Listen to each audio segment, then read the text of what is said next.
لیکن اس روشنی میں بھی وہ زمین پر پڑا ایک نازک سا وجود دیکھ سکتا تھا۔ کمرے میں کسی کو نہ پا کر وہ اس لڑکی کی طرف بڑھا جو بمشکل 13 سال کی تھی۔ اس سپاہی نے اس کی نبض چیک کی تو زندگی کی وہ ہلکی سی حرکت ساکت تھی۔ اس معصوم کو دم توڑے ابھی کچھ دیر ہی ہوئی تھی۔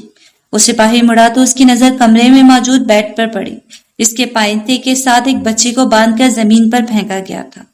سبز آنکھوں میں بلا کی وحشت اٹھ رہی تھی۔ وہ قریب ہوا تو اس کی نظر اس لڑکی کے پھٹے ہوئے لباس اور جسم پر موجود زخموں پر پڑی۔ انسانی گوشت جلنے کی بدبو ابھی تک اس کمرے میں موجود تھی۔ وہ لڑکی بھی تقریباً 12 یا 13 سال کی تھی اور اپنی بند ہوتی آنکھوں سے اسے دیکھ رہی تھی۔ اس نے اس کے بندھے ہوئے ہاتھوں کو کھولا اور اپنی آرمی کی جیکٹ کو اتار کر اس کے جسم کی گرد لپیٹا۔ فکر مت کرو، تمہیں کچھ نہیں ہوگا، اب تم محفوظ ہو۔ وہ سبز آنکھوں والا سپاہی یہ نہیں جانتا تھا کہ اس نے اسے یہ دلاسا کیوں دیا تھا، اور نہ ہی وہ یہ جانتا تھا کہ ایسا کر کے وہ ایک معصوم کا مسیحا بن بیٹھا ہے۔ سلمان، کیا کر رہے ہیں آپ؟ چھوڑیں سب اور منہ میٹھا کریں۔ فاطمہ بیگم ہاتھ میں ایک پلیٹ لے کر کمرے میں آئے اور جلدی سے برفی کا ایک ٹکڑا سلمان صاحب کے منہ میں ڈال دیا۔ ارے واہ، آج یہ عنایت کیوں ہو رہی ہے؟ سلمان صاحب نے شرارت سے مسکراتے ہوئے پوچھا تو فاطمہ بیگم کے چہرے کی خوشی میں اضافہ ہو گیا، کیونکہ خوشی ہی اتنی بڑی ہے۔ مبارک ہو آپ کو، ماشاءاللہ سے آپ نانا بننے والے ہیں۔ آپ؟ فاطمہ بیگم کی بات پر سلمان صاحب بھی مسکرا دیے۔ ماشاءاللہ، اور یہ خوشی ضرور ہمنا کے ہاں سے آئی ہوگی۔ ارے، آپ کو کیسے پتا؟ سلمان صاحب کی بات پر فاطمہ بیگم حیران ہوئی، کیونکہ شایان کو تو جانان میں ابھی بھی بچپنا ہی نظر آتا ہے۔ اب جانان کا بچپنا کم ہوگا تو ہی اپنے بچوں کے بارے میں کچھ سوچے گا۔ سلمان صاحب کی بات پر فاطمہ بیگم ہنسنے لگی۔ اچھا، زری کو یہ بات نہیں پتا، میں ذرا اسے بھی بتا کر آتی ہوں۔ فاطمہ بیگم اتنا کہہ کر باہر چلی گئیں تو سلمان صاحب مسکراتے ہوئے دوبارہ سے اپنی کتاب پڑھنے لگے۔ ان کی زندگی میں سکون تھا۔ 3 بیٹیوں میں سے 2 کی تو شادی ہو چکی تھی، جو اب اپنے گھروں میں بے انتہا خوش تھیں۔ بڑی بیٹی ہمنا کا شوہر عثمان سیاست دان تھا اور ہمنا کو اپنی زندگی سے بھی زیادہ چاہتا تھا، جبکہ ہمنا سے چھوٹی بیٹی جانان کا شوہر شایان شاہ آرمی میں میجر تھا۔ سلمان صاحب کو پریشانی تھی تو صرف اپنی سب سے چھوٹی بیٹی زرش کی، جو بول بھی نہیں سکتی تھی۔ ایسا نہیں تھا کہ وہ بچپن سے ہی ایسی تھی، بس کچھ حادثے انسان کی شخصیت پر بہت گہرا اثر چھوڑتے ہیں، اور ان کی زرش کے ساتھ بھی ایسا ہی ہوا تھا۔ ڈاکٹر بتاتے تھے کہ زرش کے گلے میں ایسا کوئی مسئلہ نہیں جس کے باعث وہ بول نہ پائے۔ مسئلہ اس کے خوف اور ہراس کا تھا، جس کے زیر اثر وہ بول نہیں سکتی تھی۔ زرش بہت کوشش بھی کرتی، لیکن اس کا دماغ ہی اسے بولنے کی اجازت نہیں دیتا تھا۔ بہت جگہوں سے علاج کے باوجود زرش کو ہلکا سا بھی فرق نہیں پڑا تھا۔ اچانک فون کی آواز پر سلمان صاحب خیالوں کی دنیا سے باہر آئے۔ کیسے ہو سلمان؟ سلمان صاحب کے فون اٹھاتے ہی ایک آدمی کی آواز انہیں سنائی دی تھی۔ کون؟ سلمان صاحب حیران ہوئے۔ واہ، مجھے پتا تھا کہ بھول جاؤ گے، لیکن اپنا وعدہ تو یاد ہے نا، کیونکہ اگر نہیں یاد تو اس کا نقصان تمہیں معلوم ہے۔ سلمان صاحب کو اچانک سے 6 سال پہلے کا واقعہ یاد آ گیا۔ آربی؟ سلمان صاحب کے ہاتھ کانپنے لگے۔ چلو، یاد تو آ گیا نا، آ رہا ہوں میں۔ سلمان بہت جلد اپنی امانت لینے۔ 18 کی ہو چکی ہے نا اب مزید صبر نہیں ہوتا۔ نکاح کی تیاری کرو تم، اپنا کیا وعدہ پورا کرنے کا وقت آ چکا ہے۔ وہ اتنا کہہ کر فون بند کر چکا تھا، لیکن سلمان صاحب کی روح تک کو جھنجھوڑ گیا۔ اگر وہ پہلے کی طرح خود غرض ہوتے تو شاید انہیں اس بات کی زیادہ پریشانی نہ ہوتی، لیکن حالات نے انہیں مکمل طور پر بدل کر رکھ دیا تھا۔ اب ان کی بیٹیوں میں ان کی جان بستی تھی۔ وہ کسی کی بھی بری نظر ان پر پڑنے نہیں دے سکتے تھے، لیکن ان کی مدد کون کر سکتا تھا؟ وہ شخص بہت زیادہ طاقتور تھا، دہشت گردوں کی کئی تنظیمیں چلا رہا تھا۔ دنیا کے کسی بھی کونے سے وہ زرش کو ڈھونڈ سکتا تھا۔ اگر وہ اسے عثمان کے پاس بھیج دیں تو اس سے ہمنا بھی خطرے میں پڑ سکتی تھی۔ تو پھر کیا وہ شایان سے مدد مانگے؟ ہاں، اس معاملے میں شایان سے بہتر کوئی نہیں ہو سکتا تھا۔ یہ سوچتے ہی انہوں نے اپنا ہاتھ فون کی طرف بڑھایا۔ السلام علیکم۔ شایان کے فون اٹھاتے ہی سلمان صاحب کو اس کی آواز سنائی دی۔ وعلیکم السلام بیٹا، مجھے تمہاری مدد چاہیے۔ نہ چاہتے ہوئے بھی سلمان صاحب کی آواز میں نمی پیدا ہو گئی تھی۔ کیا ہوا انکل؟ خیریت تو ہے نا؟ شایان نے پریشانی سے پوچھا تو سلمان صاحب نے اسے ساری بات بتا دی۔ انکل آپ فکر مت کریں، میں کچھ کرتا ہوں، میں پھر آپ کو کال کر کے بتاؤں گا کہ کیا کریں۔ ٹھیک ہے بیٹا، مگر پلیز تم اس سب کے بارے میں کسی کو بھی مت بتانا۔ میرا خدا جانتا ہے کہ یہ بات تمہارے سوا کوئی نہیں جانتا۔ سلمان صاحب کو شایان کی بات پر کچھ حوصلہ ہوا تھا۔ یہ میرا وعدہ ہے کہ آپ کی مرضی کے بغیر اس بات کا ذکر کسی سے نہیں کروں گا۔ آپ بس فی الحال وہ کریں جو میں آپ سے کہہ رہا ہوں۔ زرش کی حفاظت اب میری ذمہ داری ہے۔ ٹھیک ہے بیٹا، جیسا تم کہو۔ جنان کو میرا پیار دینا۔ سلمان صاحب شایان سے بات کر کے فون بند کر چکے تھے، لیکن اب وہ جانتے تھے کہ انہیں کیا کرنا ہے۔ زرش اپنی ماں کو پیکنگ کرتے دیکھ رہی تھی۔ وہ بہت کم گھر سے نکلتی تھی۔ ہمنا اور جانان کو تو پھر بھی اسکول یا کالج جانے کی آزادی رہی تھی، مگر اس کے تو ٹیچرز بھی گھر ہی پڑھانے آتے تھے۔ سلمان صاحب نے نہ تو اسے کبھی گھر سے باہر جانے دیا تھا اور نہ ہی اسے اس کی کوئی خواہش تھی، بلکہ اس کی تو کہیں جانے کے خیال سے ہی جان نکل جاتی تھی۔ لو زری، ہو گئی تمہاری پیکنگ؟ کچھ رہ تو نہیں گیا؟ زرش نے فوراً انکار میں سر ہلایا تو فاطمہ بیگم مسکرا کر اس کے پاس آئی۔ تم نے تو دیکھا بھی نہیں۔ فاطمہ بیگم نے اس کی گال کو تھام کر پیار سے کہا۔ فکر مت کرو بیٹا، ہم کوہاٹ جانان کے گھر ہی تو جا رہے ہیں۔ زریش نے اس بات میں سر ہلایا، لیکن اسے کہیں بھی جانے کا خیال اچھا نہیں لگ رہا تھا۔ تینوں بیٹیوں میں سے وہ فاطمہ بیگم کے سب سے زیادہ قریب رہی تھی۔ جانان اور ہمنا زیادہ تر وقت ایک ساتھ رہتی تھی اور زریش فاطمہ کا سایہ بنی رہتی تھی۔ اچھا پھر اب آپ اپنے کپڑے چینج کرو، پھر نکلنا ہے، ہمیں دیر ہو رہی ہے۔ فاطمہ بیگم اسے حکم دے کر چلی گئیں تو زریش آئینے کے سامنے آ کر اپنے لباس کو دیکھنے لگی، جسے بدلنے کا کوئی جواز ہی نہیں تھا۔ اس نے ہمیشہ کی طرح آئینے کے سامنے کھڑے ہو کر اپنے خاموش لبوں کو چھوا اور پھر اپنا ہاتھ کندھے پر لے کر گئی۔ وہ زخم بھی اب تک بھر چکا تھا، لیکن آج بھی اس کی تکلیف زرش کو اندر تک اذیت میں مبتلا کیے ہوئے تھی۔ کچی عمر کا وہ واقعہ اس کے لیے آج بھی بھلانا ناممکن تھا۔ اسے نہ تکلیف اور کرب سے اپنی آنکھیں بند کی۔ فکر مت کرو، تمہیں اب کچھ نہیں ہوگا، اب تم محفوظ ہو۔ اپنے مسیحا کی مہربان آواز اور سبز آنکھیں اس کے ذہن میں گردش کرنے لگی اور ہمیشہ کی طرح اس کو سکون اور اطمینان بخش گئی۔ لیکن پھر اس کی آنکھیں اپنی حالت پر نم ہو گئی۔ وہ بھی جانان اور ہمنا کی طرح عام زندگی گزارنا چاہتی تھی، بولنا چاہتی تھی، کسی شہزادے کے ساتھ خوش رہنا چاہتی تھی، مگر وہ تو کسی کے بھی قابل نہیں تھی، اور یہ بات وہ 12 سال کی عمر سے جانتی تھی۔ زرش، چلو بیٹا۔ فاطمہ بیگم کی آواز پر زرش کا دھیان آئینے سے ہٹا۔ اپنے آنسوؤں کو غصے اور بے دردی سے صاف کر کے وہ دروازے کی طرف بڑھ گئی۔ وجدان کو نیند نہیں آ رہی تھی، اس لیے وہ رات کے 1 بجے اپنے گھر کے نچلے پورشن میں موجود جم میں پنچنگ بیگ پر مکو کی برسات کر رہا تھا، اور ویسا تقریباً روز ہی کرتا تھا۔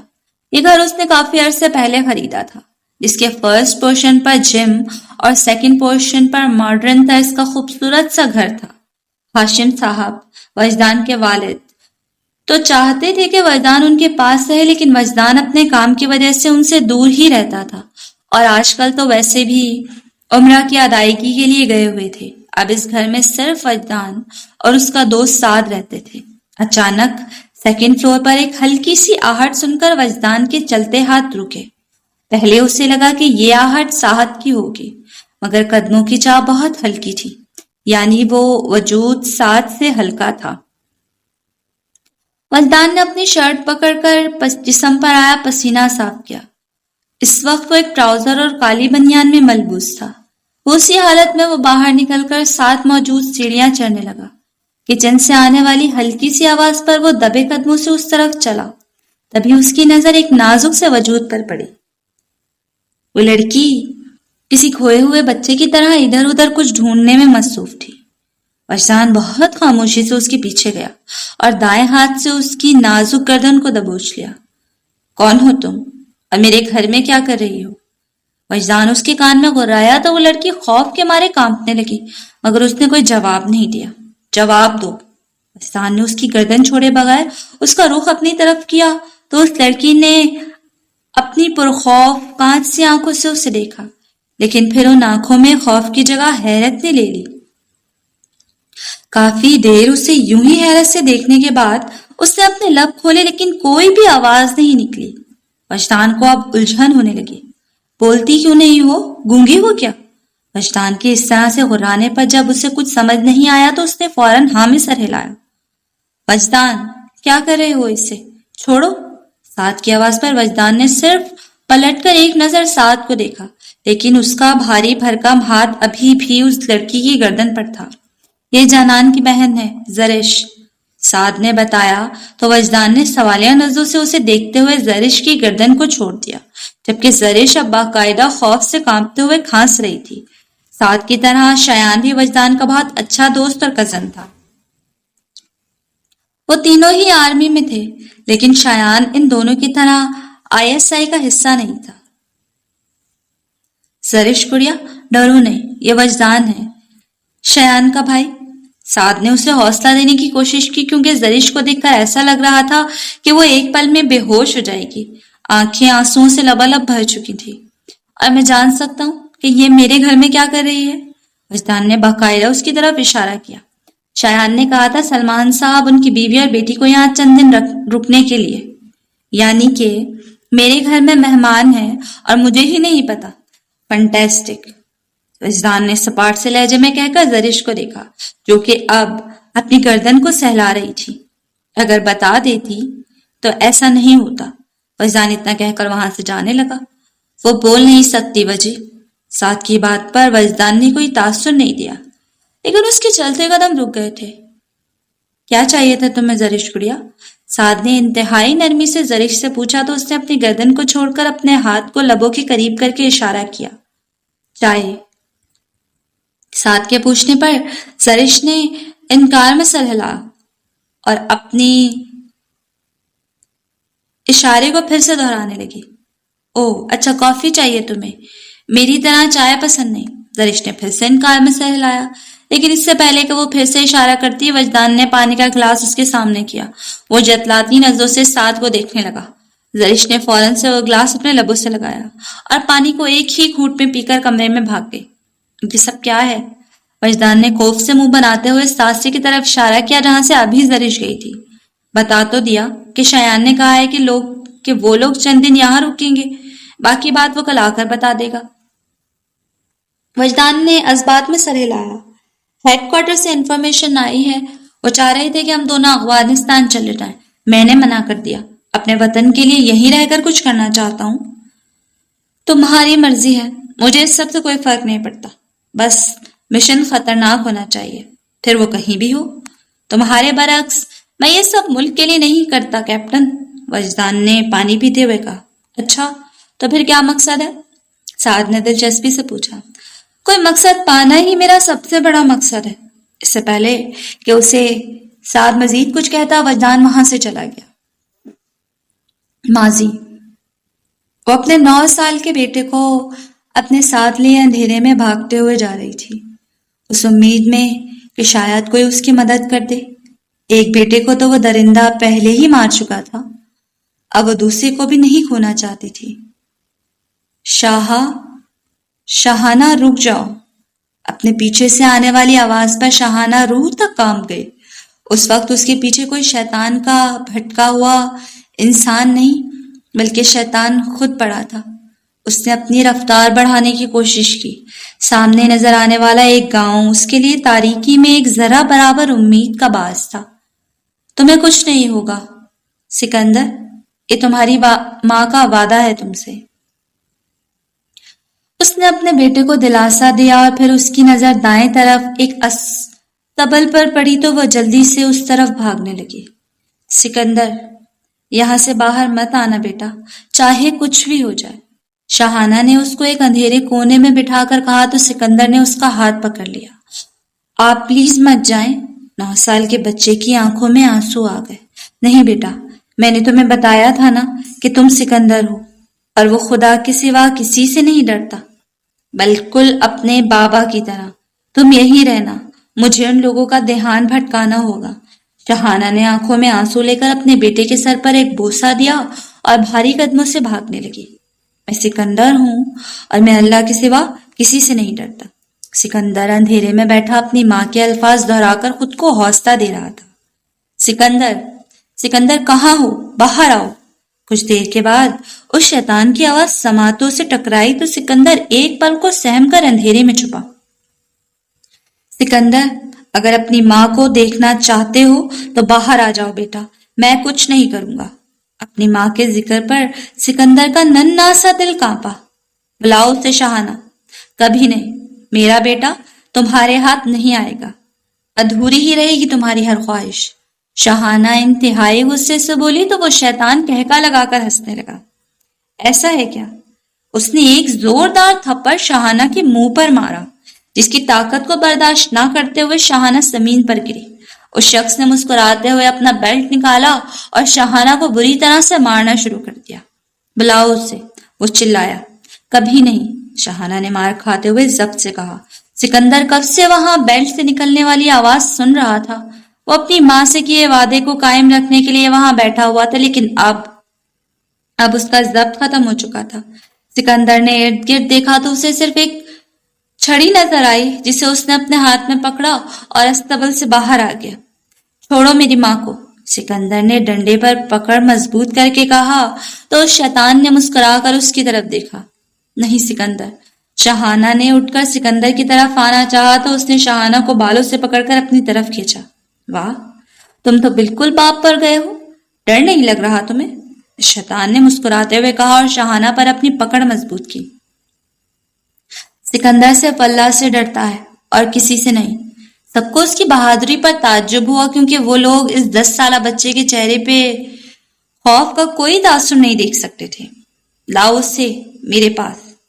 شیطان کے حکم دیتے ہی اس کا ایک آدمی سکندر کی طرف بڑھا، لیکن اس کے قریب آتے ہی سکندر نے اسے ڈنڈے سے مارنا شروع کر دیا۔ دوسرے آدمی نے سکندر کو پیچھے سے پکڑ کر ڈنڈا اس کے ہاتھ سے دور کیا، مگر پھر بھی سکندر نے اس کے ہاتھ کو اپنے ناخنوں اور دانتوں سے نوچنا شروع کر دیا، جبکہ یہ منظر کوئی بہت دلچسپی سے دیکھ رہا تھا۔ تم تو کمال ہو سکندر، تمہیں مار کر سچ میں مجھے افسوس ہوگا۔ وہ شخص شیطانی سے مسکرا رہا تھا۔ نہیں، شاہانہ نے غصے اور کرب سے کہا، دیکھ لینا میری جان، ایسا ہی ہوگا اور تمہاری آنکھوں کے سامنے ہوگا۔ اس نے شاہانہ کے گال کو چاٹا تو وہ اس سے دور ہونے کی کوشش کرنے لگی۔ چلو اب، جو چاہا تھا وہ مجھے مل چکا ہے، اس شیطان نے اپنے آدمیوں سے کہا اور خود شاہانہ کو اپنے ساتھ کھینچتے ہوئے وہاں سے چل پڑا۔ رات کے 12 بجنے والے تھے اور الطاف اپنے کمرے میں بیٹھا دفتر کا کام کرنے میں مصروف تھا۔ تبھی اچانک اس کے پاس پڑا فون بجنے لگا۔ ہیلو؟ تم اپنا ایک بھی کام ٹھیک سے سر انجام نہیں دیتے، اس کی سزا تمہیں ملنا بہت ضروری ہے۔ الطاف کے فون اٹھاتے ہی ایک لڑکی بہت زیادہ روتے ہوئے بولنے لگی۔ اس لڑکی کی آواز تو وہ کہیں بھی پہچان سکتا تھا، یہ اس کی اکلوتی بیٹی کی آواز تھی۔ حوریہ، کیا ہوا ہے؟ آپ ایسے کیوں رو رہی ہو؟ اور یہ کیا بات کر رہی ہو آپ؟ وہ بہت زیادہ پریشان ہوا۔ تم جیسا کیڑا زندہ نہیں رہنا چاہیے، ورنہ سب کو نگل جائے گا، تمہیں مرنا ہوگا۔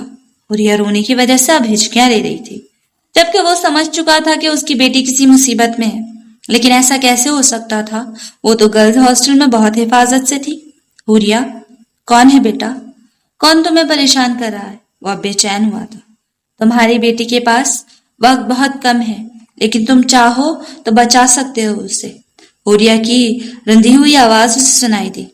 تم میری بیٹی نہیں ہو سکتے۔ کون ہو تم؟ بتاؤ مجھے۔ الطاف فون میں چلایا، میں تمہاری بیٹی نہیں ہوں، میں تو صرف لکھ رہا ہوں، اور تمہاری کمینی بیٹی اب پڑھ رہی ہے۔ چھوڑ دو میری معصوم بچی کو، اس نے کچھ نہیں کیا، کون ہو تم؟ کی بار وہ بھی روتے ہوئے بولا۔ اپنی بندوق سے ایک سوراخ اپنے دماغ میں کر دو، یا پھر کل اپنی بیٹی کا چھنی ہوا وجود اس کے کالج سے لے جانا۔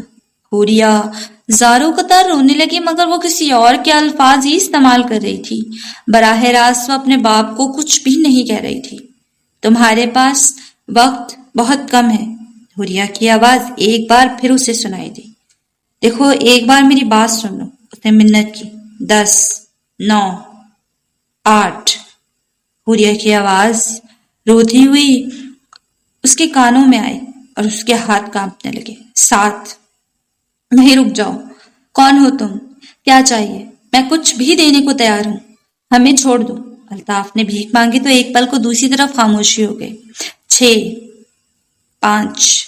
نہیں پلیز نہیں۔ وہ زمین پر بیٹھے رو رہا تھا، مگر اس کا ہاتھ بندوق تک جا چکا تھا۔ اسے اس کی بیٹی اپنی جان سے بھی زیادہ عزیز تھی۔ 4، 3۔ کون ہو تم؟ آخر کون ہو تم؟ وہ بندوق اپنی کنپٹی پر رکھ کر چلایا۔ 2، 1۔ تھا۔ حوریہ کا لفظ پورا ہونے سے پہلے ہی وہ اپنے دماغ میں گولی مار چکا تھا، جبکہ گولی کی آواز کے بعد اب فون میں سے صرف حوریہ کی چیخیں اور رونے کی آواز آ رہی تھی۔ سکندر؟ اس کی زمین پر گرے موبائل فون میں سے حوریہ کی آواز آئی اور پھر اس کے بعد وہ فون بند ہو گیا۔ زرش روتے ہوئے اپنے کمرے میں واپس آئی تو اس نے کبھی زندگی میں بھی نہیں سوچا تھا کہ اس کا سامنا کبھی اس شخص سے ہوگا، وہ جو اسے خوابوں میں دیکھ کر سکون محسوس کرتی تھی۔ اس سبز آنکھوں والے مسیحا کا صرف خیال ہی اس کا تمام خوف بھلانے کے لیے کافی ہوتا تھا، اور آج تو وہ اس کے سامنے تھا، لیکن اس نے تو زرش کو نہیں پہچانا تھا۔ زرش کو اس کی آنکھوں میں وہ اجنبیت بہت زیادہ تکلیف دے گئی، مگر وہ بھی کیوں یاد کرتا اسے؟ وہ کیا تھی؟ بس ایک مظلوم لڑکی ہی نا، جسے اس نے ایک شیطان کے چنگل سے نکالا تھا۔ زرش میں تو ایسا کچھ تھا بھی نہیں، الٹا وہ تو دھبا تھی۔ ایک پھر کیوں کر وہ اسے یاد رکھتا؟ زرش بیڈ پر بیٹھ کر بے آواز رونے لگی۔ وہ اتنا کیوں رو رہی تھی؟ یہ تو وہ بھی نہیں جانتی تھی۔ ایسا کوئی تعلق تو نہ تھا اس شخص سے کہ اس کا بھول جانا اتنی تکلیف دے گیا تھا۔ زرش بیٹا، وہاں کیوں بیٹھی ہو؟ فاطمہ بیگم کی آواز پر زرش نے جلدی سے اپنے آنسو پوچھ لیے۔ فاطمہ بیگم نے لائٹ آن کی۔ کیا ہوا میری جان؟ سب ٹھیک ہے نا؟ فاطمہ بیگم اس کی طرف اس کی صرف آنکھوں کو دیکھ کر پریشان ہو گئی۔ زرش نے ہلکا سا مسکرا کر ہاں میں سر ہلایا۔ تو پھر وہاں کیوں بیٹھی ہو؟ میں پانی پینے گئی تھی۔ زرش نے اشارہ کیا تو فاطمہ بیگم مسکرا دی۔ اچھا چلو آؤ، سو جاؤ۔ فاطمہ بیگم نے اسے پیار سے بلایا تو زرش ان کے پاس جا کر لیٹ گئی۔ فاطمہ بیگم نے مسکرا کر اس کے ماتھے کو چوما تو زرش آنکھیں موند گئی، لیکن دماغ پر ابھی بھی وہ سبز آنکھیں ہی سوار تھیں، اور ایسا تو 6 سال سے تھا، کیونکہ انہیں یاد کیے بغیر زرش کو کبھی بھی نیند نہیں آئی تھی۔ وجدان کی آنکھ اپنے گھر میں ہونے والے شور و غل سے کھلی، اور اس سب سے اب اسے چڑ ہو رہی تھی، کیونکہ اسے اکیلے رہنا بہت زیادہ عزیز تھا، اور اب اسے اپنا گھر چڑیا گھر لگ رہا تھا۔ وہ اکتا کر نیچے آیا تو اس کی نظر کھلکھلا کر ہنستی ہوئی جانان پر پڑی، جو کہ زرش کو گلے لگا کر بولتی ہی جا رہی تھی۔ زری، تمہیں پتہ ہے میں نے تمہیں کتنا یاد کیا؟ مجھے تو یقین ہی نہیں آ رہا تھا کہ میں اتنی اچانک آپ لوگوں سے ملنے آ رہی ہوں۔ جنان نے اب باقاعدہ زرش کا گال چوما، جبکہ پاس کھڑا شایان انتہائی محبت سے مسکراتے ہوئے جنان کو دیکھ رہا تھا۔ وجدان نے وہاں سے جانا ہی بہتر سمجھا۔ السلام علیکم وجدان بھائی، کیسے ہیں آپ؟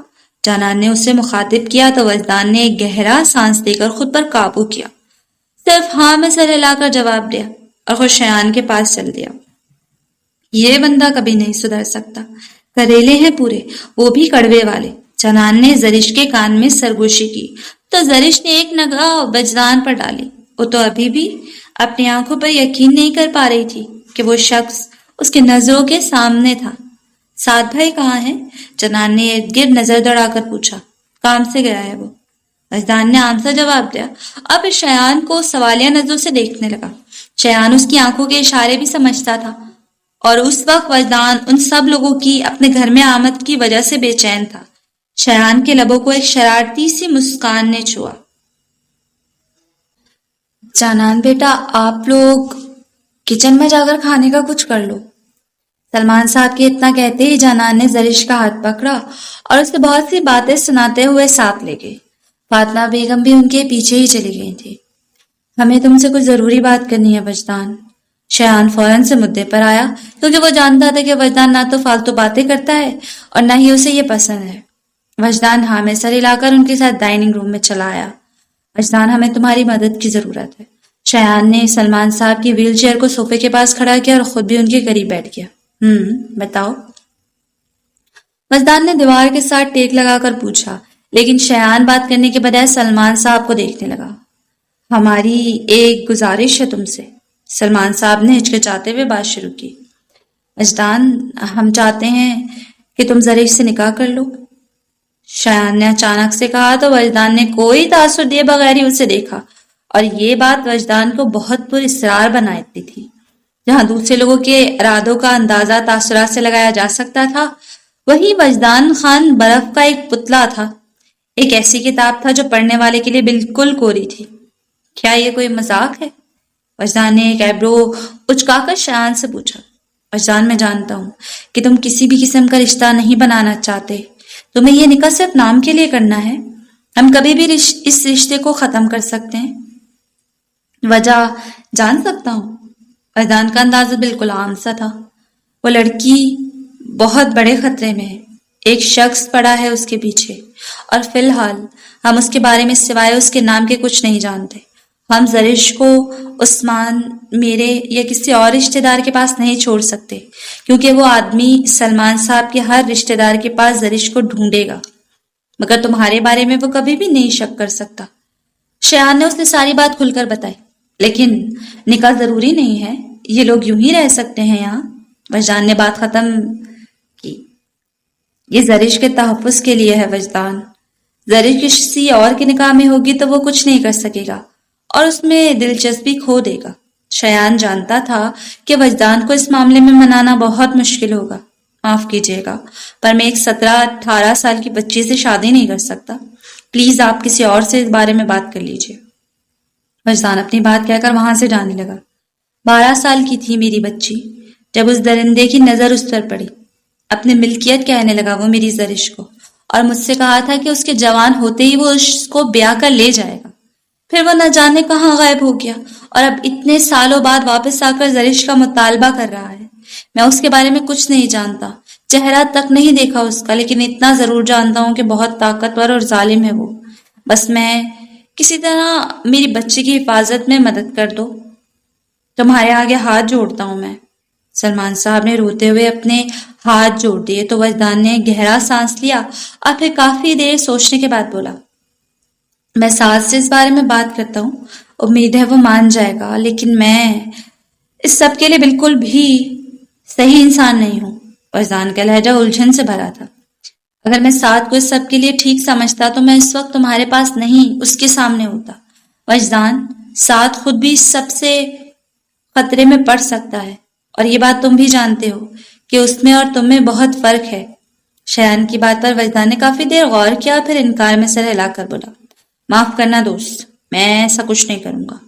وجدان، میری خاطر یار، میری دوستی کی خاطر پلیز۔ شایان کے لہجے میں یہ بے بسی وجدان کو بالکل بھی پسند نہیں آئی تھی۔ وجدان نے غصے سے اپنے دانت پیسے۔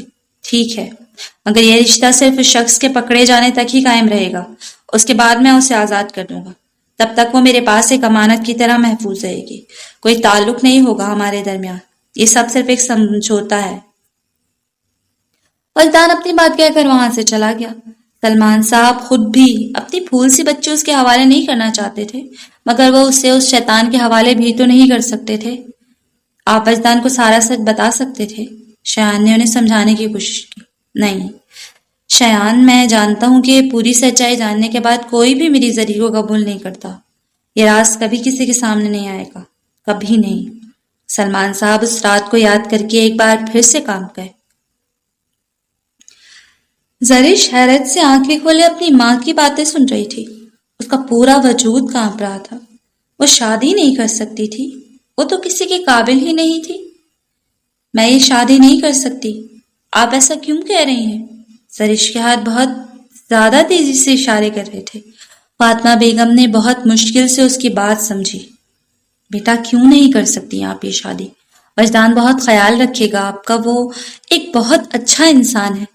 فاطمہ بیگم نے پیار سے کہا، لیکن زرش انکار میں صلح لا رہی تھی. پر میں اچھی نہیں ہوں. میرے سے کوئی شادی نہیں کرنا چاہے گا. میں بری ہوں. زرش کے اشاروں اور اس کی آنکھوں میں آنسو دیکھ کر فاطمہ بیگم نے اسے اپنے سینے سے لگا لیا.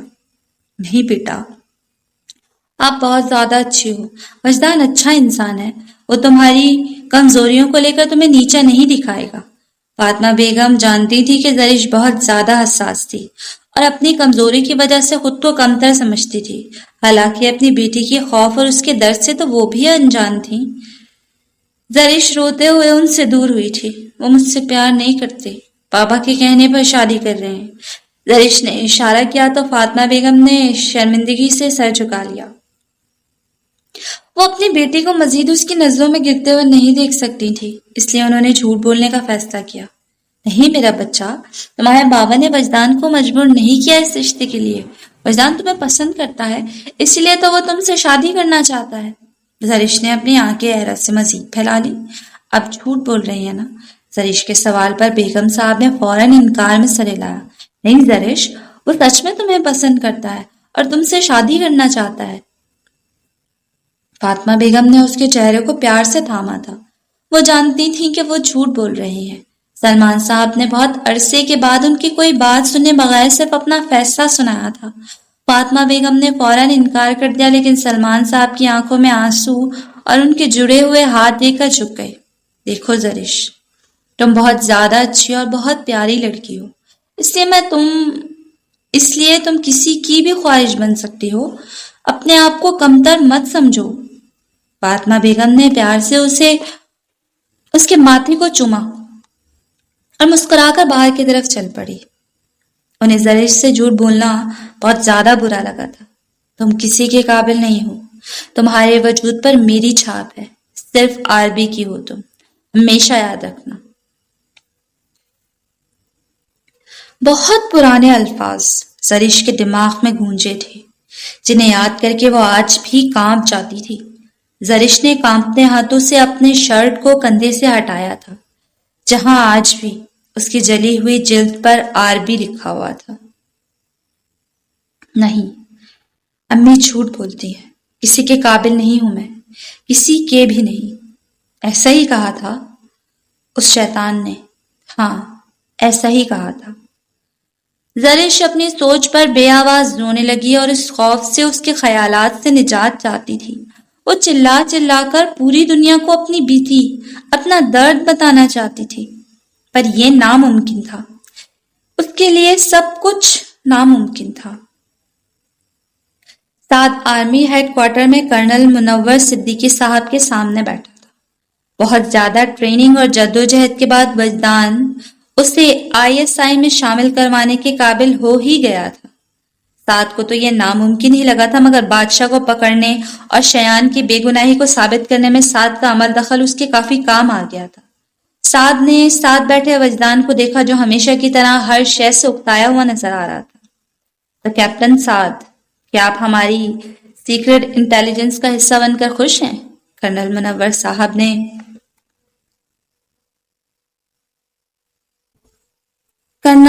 صاحب نے پروفیشنل انداز میں پوچھا. یس سر، سعد نے کافی پرجوشی سے جواب دیا. کیپٹن سعد، میرا ارادہ تو آپ کو پہلے مشن پر افغانستان بھیجنے کا تھا، لیکن آپ کی خواہش ملک میں ہی رہنے کی تھی. کرنل صاحب کی بات پر سعد ہلکا سے مسکرایا. سر، بہت سے غدار، دشمن، دہشت گرد تو ہمارے اپنے ملک میں چھپے بیٹھے ہیں، اس لیے میں چاہتا ہوں کہ یہی رہ کر اپنے ملک کو ان سانپوں سے بچاؤں. سعد کا محب الوطنی کا جذبہ اس کے ہر انداز سے چھلک رہا تھا. وہ ان نوجوانوں میں سے تھا جو ملک کے تحفظ کی خاطر مرنے کو تیار بیٹھے تھے. کرنل منور صاحب نے سعد کی بات پر اسے مسکرا کر دیکھا. ویری گڈ کیپٹن سعد، ہمارے جوانوں کا یہی جذبہ ہے جس کی وجہ سے ہمارا یہ پاک وطن قائم و دائم تھا اور ہمیشہ رہے گا۔ انشاءاللہ سر، سعد نے پرجوشی سے کہا۔ کرنل صاحب نے اپنا رخ وجدان کی طرف کیا جو سعد کے برعکس ٹانگ پر ٹانگ رکھ کر بیٹھا کھڑکی سے باہر دیکھنے میں مصروف تھا۔ ایک نئی مصیبت نے جنم لیا ہے وجدان۔ کوئی ہے جو 1 سال میں 15 لوگوں کی جان لے چکا ہے، مگر ابھی تک ہم اس کے بارے میں کچھ بھی نہیں جان پائے۔ پہلے یہ کیس پولیس کے پاس تھا، پھر CIA، پھر IB کے پاس گیا، لیکن مکمل طور پر ناکامی کے بعد اب یہ کیس ISI کے پاس آیا ہے اور اس شخص کو ایک دہشت گرد قرار دے دیا گیا ہے۔ وجدان کی آنکھوں میں چمک آئی۔ سعد بھی کافی توجہ سے ان کی بات سن رہا تھا۔ اس شخص نے ہر ایک کی جان لینے میں اپنے آپ کو کبھی سامنے ہی نہیں کیا، بلکہ کسی نہ کسی طرح سے انہیں خودکشی پر مجبور کر دیا۔ زیادہ تر لوگ حکومت کے کافی خاص آدمی تھے اور کچھ تو بزنس مین تھے، اسی وجہ سے بہت زیادہ تہلکہ مچ گیا ہے۔ اس شخص کو پکڑنا بہت ضروری ہو گیا ہے۔ وجدان نے اس بات میں سر ہلایا۔ کرنل صاحب نے ایک فائل وجدان کی طرف بڑھائی تو وجدان نے اسے پڑھ کر کھولا۔ سامنے ہی کسی مشہور وکیل الطاف احمد کے قتل کی ساری ڈیٹیلز تھیں۔ یہ الطاف صاحب کا کیس ہی دیکھ لو۔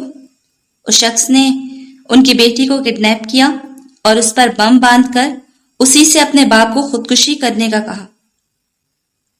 معاملے کی پیچیدگی کو سمجھ کر وجدان کی آنکھوں میں چمک بڑھتی جا رہی تھی۔ یہ کام دلچسپ ہونے والا تھا۔ اس لڑکی نے کچھ بتایا نہیں اس شخص کے بارے میں؟ وجدان کے سوال پر کرنل صاحب نے ایک ٹھنڈی آہ بھری تھی۔ وہ لڑکی ہوش میں آئی تو وہ ایک کرسی سے بندھی ہوئی تھی اور اس کے سامنے میز پر ایک ٹیب موجود تھا جس میں لکھے گئے الفاظ کے ذریعے اس شخص نے بچے کو دھمکایا اور الطاف صاحب کے خودکشی کرنے کے بعد کسی نے اسے انجیکشن لگا کر بے ہوش کر دیا۔ پھر اس کی آنکھ واپس اپنے ہاسٹل میں کھلی تھی۔ وجدان نے اس بات میں سر ہلایا۔ ہم اس شخص کے بارے میں کیا جانتے ہیں؟ اب کے بعد سوال سعد کی طرف سے آیا تھا۔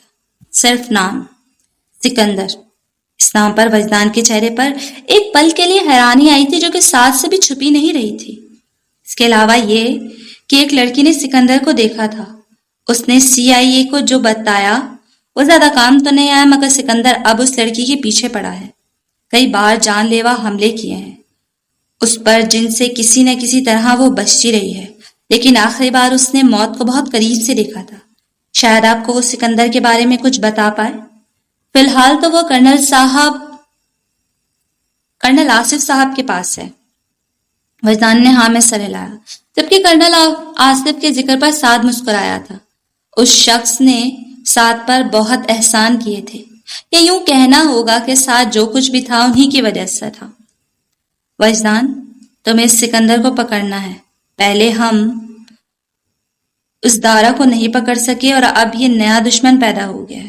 پتہ لگاؤ اس کا وجدان، اور اس مشن میں کیپٹن سعد تمہیں اسسٹ کریں گے۔ وجدان نے ہاں میں سر ہلایا اور سعد بھی اس فیصلے سے متفق تھا۔ کچھ جوان بھی تمہارے ساتھ اس مشن میں ہیں۔ مجھے ان کی ضرورت نہیں ہے، اپنا کام اکیلے کرنا زیادہ پسند ہے۔ سعد کا ساتھ کافی ہے میرے لیے، بس 4 مہینے کا وقت دے دیں مجھے۔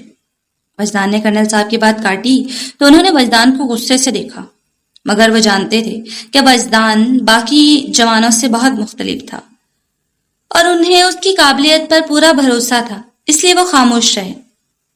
ٹھیک ہے وجدان، 4 مہینے کا وقت ہے، اگر تم یہ نہیں کر پائے تو مشن کسی اور کو دے دیا جائے گا۔ وجدان نے ہاں میں سر ہلایا اور خاموشی سے باہر کی طرف چل دیا۔ سعد نے بھی اٹھ کر کرنل صاحب کو سیلوٹ کیا۔ زندگی میں یہ ایک مقصد حاصل کر کے وجدان کافی خوش تھا۔ ماضی۔ الفاظ درانی ایک انتہائی زیادہ اچھے اور فرشتہ صفت انسان تھے۔ لوگ کہتے تھے کہ خدا نے انہیں زمین پر لوگوں کی مدد کے لیے بھیجا ہے۔ وہ انسان کے روپ میں خدا کا بھیجا ہوا ایک فرشتہ ہے، اپنی خاندانی جائیداد کے اکلوتے وارث، اور بہت بڑی کنسٹرکشن کمپنی کے اونر ہونے کی وجہ سے پاکستان کے امیر ترین لوگوں میں سے تھے۔ لیکن اس امیر ترین انسان نے ہمیشہ اپنا سارا پیسہ غریبوں پر لٹایا تھا، مگر جب آپ اللہ کی راہ میں کچھ دیتے ہیں تو وہ 4 گنا زیادہ ہو کر آپ کو ملتا ہے۔ یہی معاملہ الفاظ درانی کے ساتھ بھی ہوتا تھا۔ ضرورت مندوں پر پیسہ پانی کی طرح بہانے کے باوجود کم ہونے کی بجائے کئی گنا بڑھتا ہی تھا۔ لیکن کمی تو اس انسان کو بھی تھی. خدا نے سب دیا تھا، بے شمار دولت، بے تحاشا عزت اور جان سے بھی زیادہ پیار کرنے والی بیوی. بس ان کی کوئی اولاد نہیں تھی. شادی کو 7 سال ہو چکے تھے لیکن اولاد کی نعمت ان کو نہیں مل رہی تھی، اور اس کے لیے الفاظ اور شاہانہ گڑ گڑا کر خدا کی بارگاہ میں بھیک مانگتے تھے. شاہانہ نے ایک درگاہ کے بارے میں سنا جہاں پر مانی ہوئی منت ضرور قبول ہوتی ہے. الفاظ صاحب ان سب باتوں پر یقین نہیں رکھتے تھے مگر پھر بھی شاہانہ کی خوشی کے لیے ان کے ساتھ چل دیے. شاہانہ اس درگاہ میں دعا مانگنے گئی تھی لیکن الفاظ صاحب اپنے گارڈز کے ساتھ باہر کھڑے ان کا انتظار کر رہے تھے. اچانک انہیں اپنے پیر کے ساتھ کچھ لپٹتا ہوا محسوس ہوا تو ان کے نیچے دیکھتی ان کی نگاہ ایک سانپ پر پڑی جو ان کے پیر سے لپٹ کر ٹانگ تک آ چکا تھا. انہوں نے اپنا پیر اٹھا کر جھٹکا لیکن وہ سانپ انہی سے لپٹتا رہا تھا. الفاظ تھوڑا گھبرا گئے تھے اور اپنے گارڈز کی طرف مڑنے لگے. تبھی ان کی نظر ننھے سے ہاتھوں پر پڑی جنہیں انہوں نے بہت بہادری سے سانپ کو کھینچ کر ان کے پاؤں سے جدا کیا اور وہاں سے دور پھینک دیا. الفاظ صاحب کی جان حلق میں اٹک گئی تھی. بیٹا آپ ٹھیک ہو؟ اس سانپ نے کاٹا تو نہیں آپ کو؟ الفاظ صاحب نے پریشانی سے اس بچے کو دیکھا جو بمشکل 3-4 سال کا ہوگا. نہیں صاحب میں ٹھیک ہوں، اس بچے نے انتہائی معصومیت سے کہا تو الفاظ نے مسکرا کر اس کا چہرہ چوما اور اسے اپنے سینے سے لگا لیا. ان کے باڈی گارڈ یہ منظر حیرانی سے دیکھ رہے تھے کیونکہ وہ بچہ کافی گندی حالت میں تھا. نام کیا ہے تمہارا؟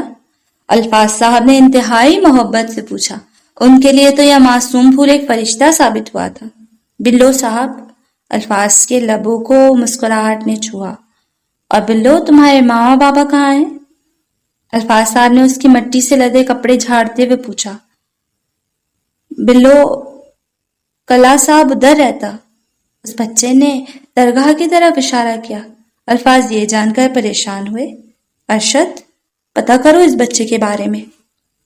ارشد بعد میں سر ہلا کر وہاں سے چلا گیا اور کچھ دیر بعد ایک ملنگ کے ساتھ واپس آیا. کون ہے یہ بچہ؟ الفاظ نے ملنگ سے پوچھا. پتہ نہیں صاحب، کوئی آدمی اس 2-4 دن کے بچے کو درگاہ کی سیڑھیوں پر چھوڑ گیا تھا، تب سے یہیں رہتا ہے. ملنگوں نے پالا تھا. ماں باپ کون ہیں کچھ نہیں پتا. الفاظ نے ملنگ کی بات پر نم آنکھوں سے اس ننھے فرشتے کو دیکھا جو اپنے دھیان اپنی پرانی سی شرٹ سے کھیل رہا تھا. چلیں. الفاظ. شاہانہ کی آواز پر الفاظ نے اپنی نظریں اٹھا کر انہیں دیکھا. شاہانہ،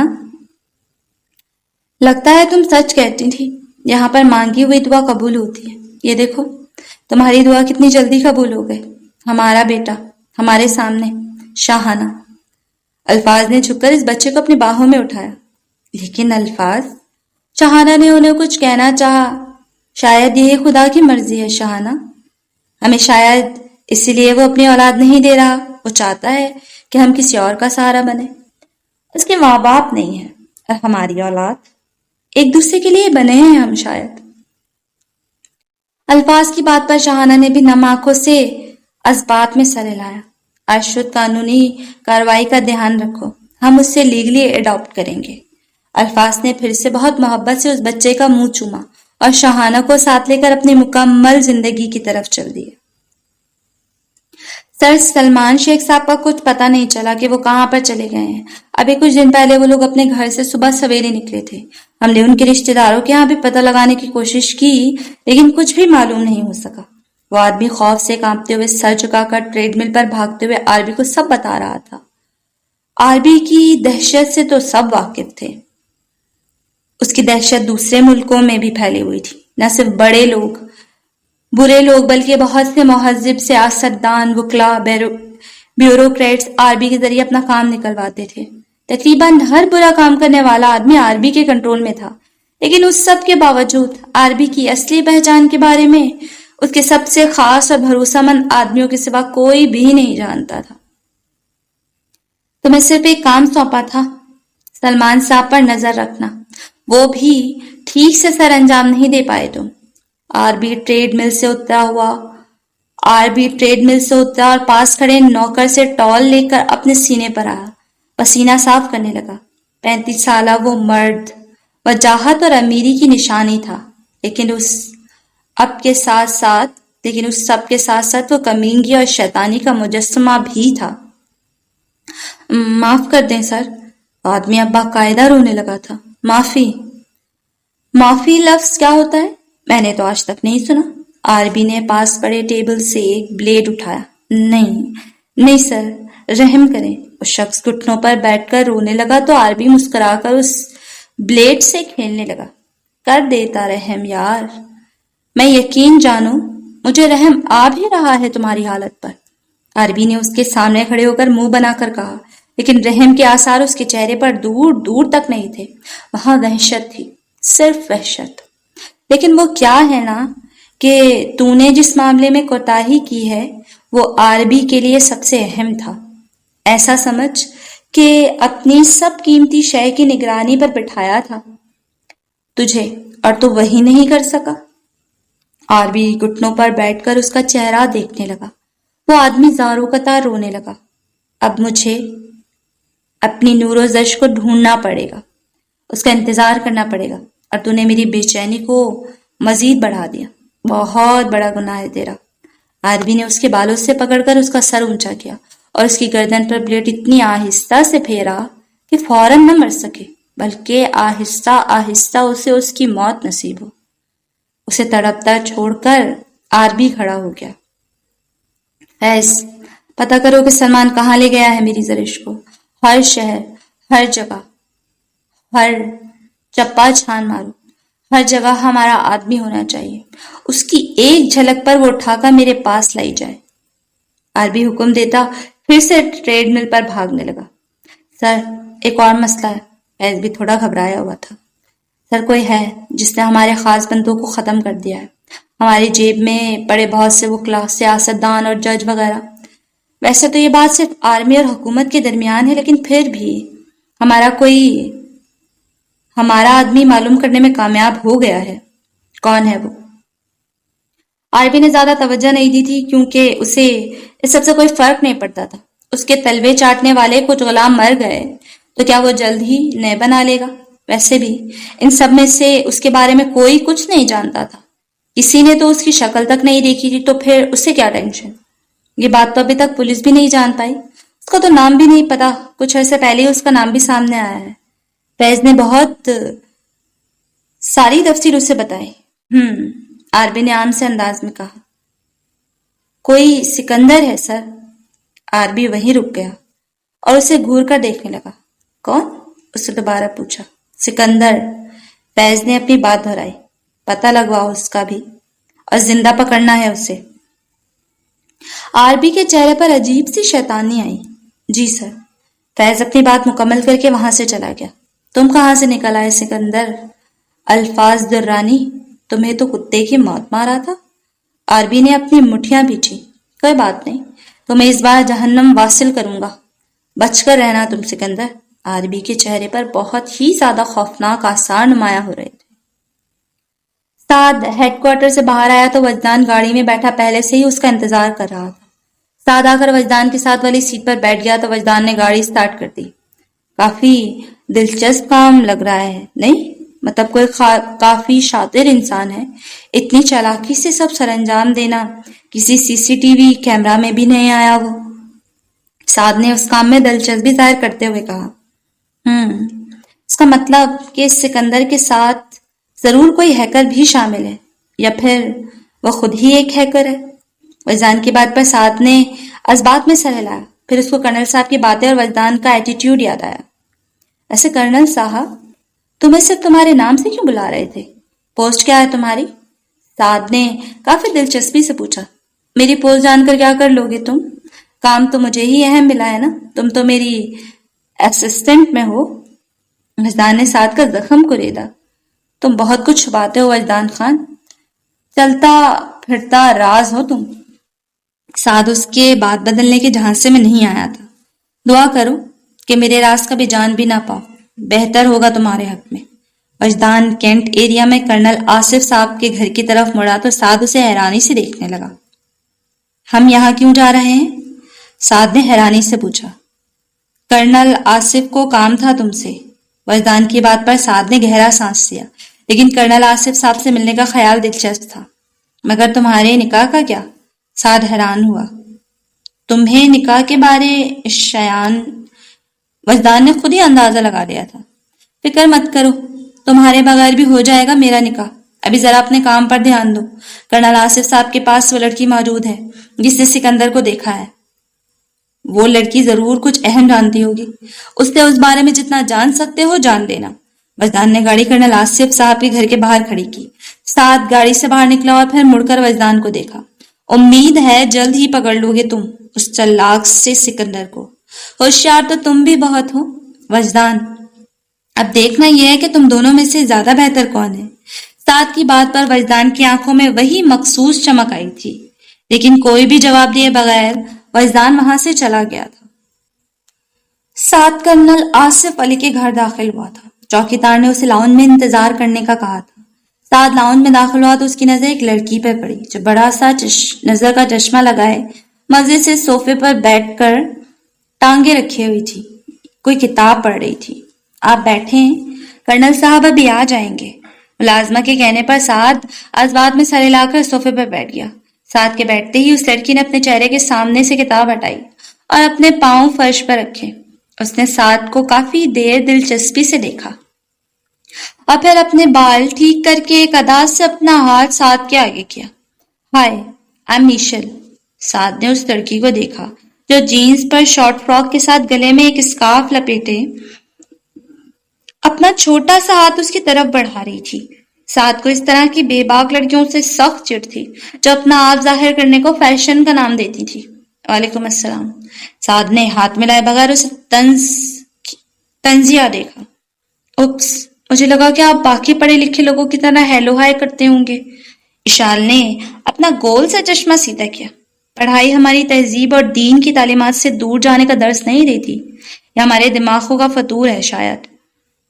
سعد کی بات پر اشل دلچسپی سے اپنی تھوڑی کے نیچے ہاتھ رکھ کر اسے دیکھنے لگی۔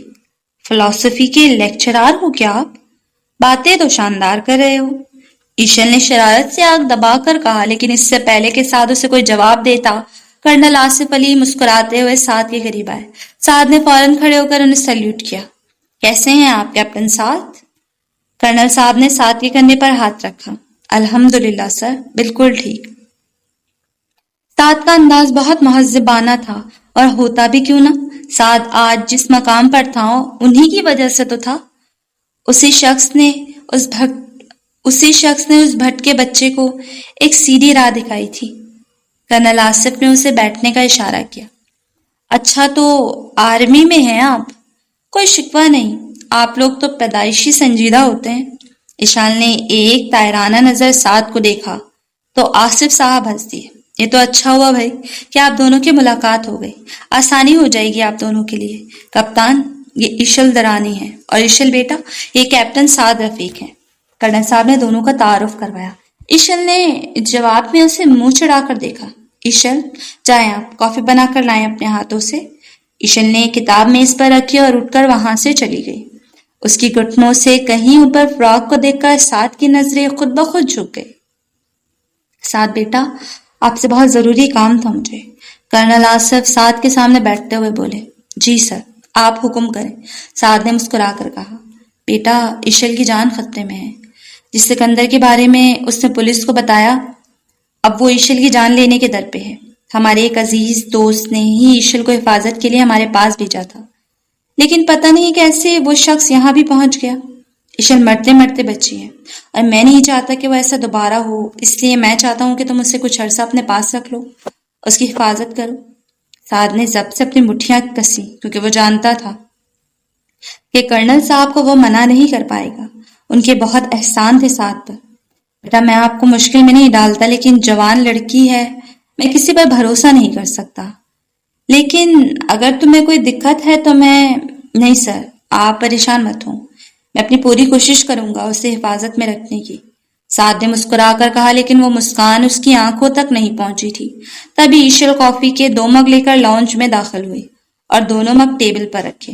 ایشل بیٹا، یہاں آؤ۔ ایشل مسکرا کر کرنل صاحب کے پاس بیٹھ گئی۔ آپ اپنا سامان پیک کر لیں، آپ کو ان کے ساتھ جانا ہے۔ مجھے پورا یقین ہے کہ سعد آپ کی حفاظت کا ذمہ بخوبی سر انجام دیں گے۔ ایشل نے ناک چڑھا کر سعد کو سر سے پیر تک دیکھا۔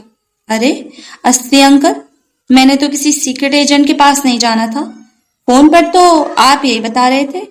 ایشل نے کمر پر ہاتھ رکھ کر ساتھ کا باقاعدہ جائزہ لیا تھا، جبکہ اس کی بات پر کرنل آصف حیران رہ گئے تھے۔ تمہیں اس بات کا کیسے پتا؟ ارے آپ اپنی اسٹڈی میں بیٹھ کر اپنے کولیگ سے بات کر رہے تھے نا، تب میں نے سنا۔ اب قصور سراسر آپ کا ہے، بندہ راز کی باتیں آہستہ آہستہ کرتا ہے۔ کرنل صاحب نے گہرا سانس لیا۔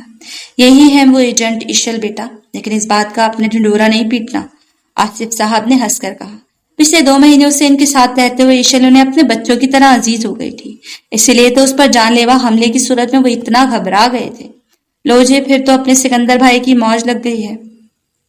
پکا اب ایشل کا جنازہ نکال ہی لے گا وہ بندہ۔ ایشل نے ساتھ پر طنز کسا تھا۔ نہیں ایشل، آپ فکر نہیں کرو، بچہ بہت زیادہ خیال رکھیں گے یہ آپ کا، بالکل محفوظ رہو گے آپ ان کے پاس۔ کرنل صاحب نے مسکرا کر ساتھ کے کندھے پر ہاتھ رکھا۔ چلیں، آپ کہتے ہیں تو مان لیتی ہوں، ورنہ گٹس تو ان میں بالکل بھی نہیں لگتے مجھے۔ ایشل منہ بنا کر کہتی ہوئی اپنا سامان پیک کرنے چلی گئی تھی، جبکہ ساتھ ضبط سے اپنی مٹھیاں کستا رہ گیا تھا۔ وہ نہیں جانتا تھا کہ اس مصیبت کو کب تک جھیلنا پڑے گا۔ کی باتوں پر مت جائے گا کپتان، کافی چلبلی سی ہے اور جلدی ڈر جاتی ہے۔ پتہ نہیں کیسے وہ شخص ساری سیکیورٹی کے باوجود یہاں پر حملہ کرنے میں کامیاب ہو گیا، لیکن مجھے پوری امید ہے کہ آپ ایشل کا بہت زیادہ خیال رکھیں گے۔ اور ویسے بھی کرنل صاحب نے مجھے بتایا ہے کہ اس شخص کا پتہ بھی آپ دونوں ہی لگا رہے ہیں، تو جیسے ہی وہ پکڑا جائے آپ ایشل کو واپس یہاں بھیج دیجیے گا۔ جی سر۔ ساتھ کے ایسا کہنے پر آصف صاحب نے اس کا کندھا تھپ تھپایا اور مسکرا دیے، جبکہ ساتھ تو صرف یہ سوچ رہا تھا کہ نہ جانے کتنا عرصہ اسے اس آفت کو برداشت کرنا پڑے گا۔